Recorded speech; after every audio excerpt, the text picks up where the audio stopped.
Selain upacara bendera buat merenungkan makna kemerdekaan, momen 17-an juga identik dengan lomba-lomba yang menyenangkan. Ya iyalah, ngapain juga merdeka kalau masih nelangsa? Nah, di daftar berikut, kami udah ngerangkum berbagai lomba 17-an terunik yang mungkin bisa kamu jadiin referensi kalau jadi panitia tingkat RT. Usia boleh tua, gengs. Tapi soal sedot menyedot susu atau teh?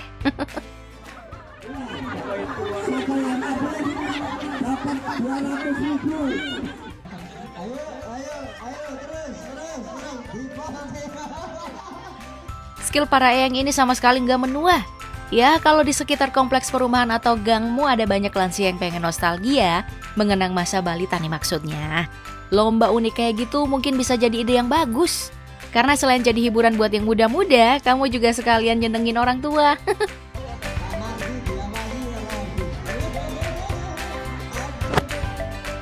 Ade itu ekspresinya kenapa?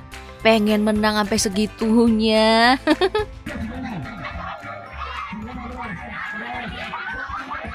Kalau kamu pengen lihat ekspresi anak kecil kayak gitu, mungkin lomba ini, lomba apa sih namanya? Makan biskuit dari pipi atau gimana ya? Ya intinya gitu deh.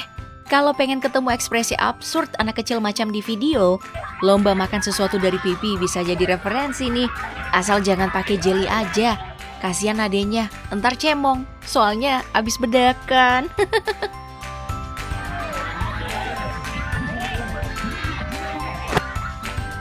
Ekspresi kocak dari peserta lomba 17-an emang selalu ditunggu-tunggu sama penonton. Kalau kamu salah satu yang punya pikiran kayak gitu juga, mungkin lomba berikutnya bisa jadi bahan yang oke.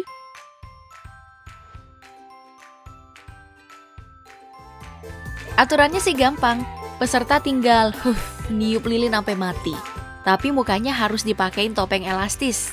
Itu loh, yang biasa dipakai sama rampok bank di film-film buat ngumpetin tampangnya biar nggak ada yang kenalin.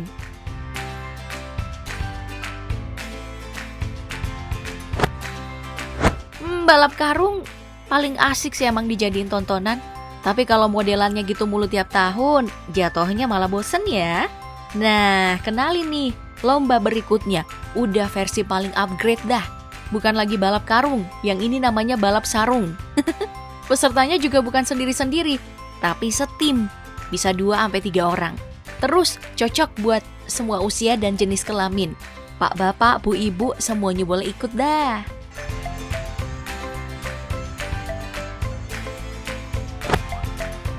Sarung emang masuk golongan benda yang bisa diapain aja sih.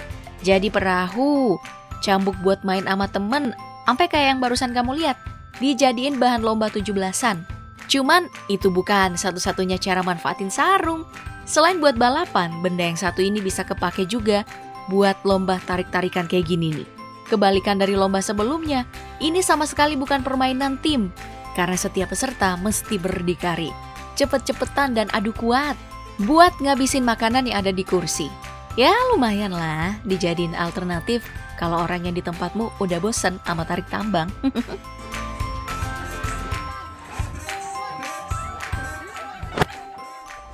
Memang 17-an zaman sekarang kesannya ada banyak jenis perlombaan baru ya. Cuman kalau diperhatiin, itu sebenarnya hanya pengembangan doang dari yang lama. Balap tuyul misalnya. Ini tuh pada dasarnya balap karung aja. Tapi aturannya dibedain dikit. Kalau dalam balap karung, biasa ya pesertanya itu harus lompat dalam keadaan berdiri. Di balapan tuyul, pesertanya harus jongkok. Supaya pas ngejar finish, mereka bisa beneran kelihatan kayak tuyul lagi ngejar duit.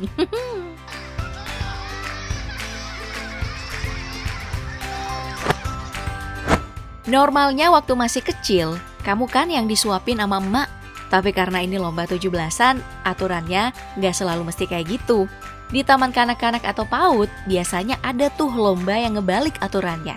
Yang nyuapin bukan emak, tapi anaknya. Terus yang disuapin malah emaknya. Lomba semacam ini lumayan seru sih. Cuman, kudu diawasin.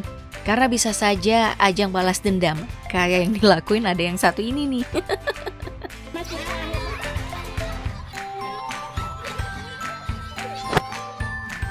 Panjat pinang masuk golongan lomba wajib nih di tiap 17-an. Tapi sama kayak ajang tahunan lain yang formulanya diulang-ulang terus. Orang pasti bosen lah. Mungkin itu alasannya di Kalimalang modelnya sedikit berbeda. Bukan vertikal kayak panjat pinang pada umumnya, tapi dibikin menanjak dengan kemiringan 45 derajat. Ini selain beda, jelas lebih aman juga sih. Karena acaranya beneran digelar di atas kali.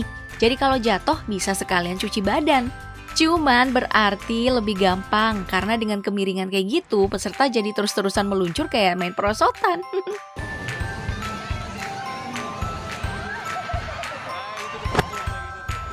Mungkin orang Kalimalang emang jenius ya. Soalnya yang barusan bukan satu-satunya model baru panjat pinang yang mereka kembangin. Selain yang format nanjak, mereka juga ngadain dengan konsep horizontal. Jadi jatuhnya bukan panjat pinang lagi nih, tapi jembatan pinang. Enggak ya. Mungkin nama yang lebih cocok itu titian rambut dibelah 7, asik. Itu loh Siratal Mustaqim.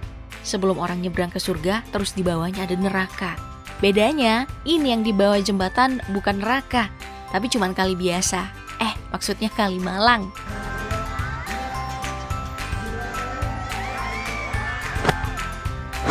Gak usah ngaku si paling downhill deh, atau paling BMX, atau paling demen olahraga ekstrim kalau belum pernah ikut lomba 17-an yang satu ini. Ya, ini cuman goes biasa sih, tapi ada rintangannya. Kamu mesti sepedaan di atas air. Terus jalanannya kecil banget. Mungkin cuma seukuran paha om-om yang rajin ke gym. Habis itu belokannya juga tajam-tajam kayak mulut keluarga pas lebaran. Hey, jadi kalau salah rute dikit aja bisa jatuh dan abasyah. Gak usah tanya rasanya kayak gimana. Mantep lah, kayak kelilit pinjol ilegal. Hehehe.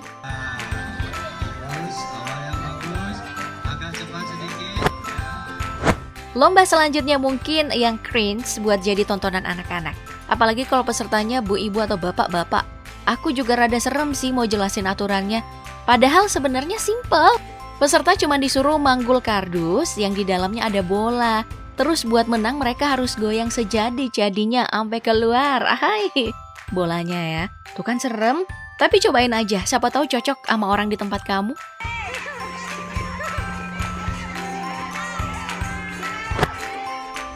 Cuman kalau boleh ngasih saran nih, mending cobain lomba selanjutnya aja. Ini cocok banget buat kamu yang insecure karena terlalu menawan. Karena cara mainnya cuman ngelepasin karet yang ngelilit di muka. Terserah deh cara ngelepasinnya mau kayak gimana. Mau muka ditekuk sampai 7 lipatan atau dilenturin sampai putus, terserah. Pokoknya karet bisa lepas dan pesonamu dijamin bakalan rusak. Hoi.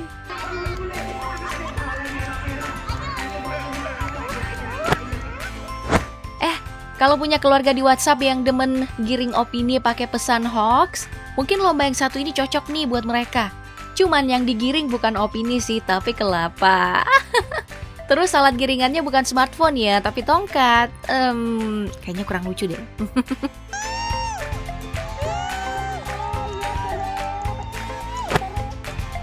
Bantal nih yang harusnya dipakai buat tidur. Cuman kalau di rumahmu ada banyak yang udah dipenuhi dengan iler, mending dipakai aja jadi senjata lomba gebuk-gebukan. Makin banyak bakteri iler yang kesisa, makin besar juga peluang kamu menangin lomba.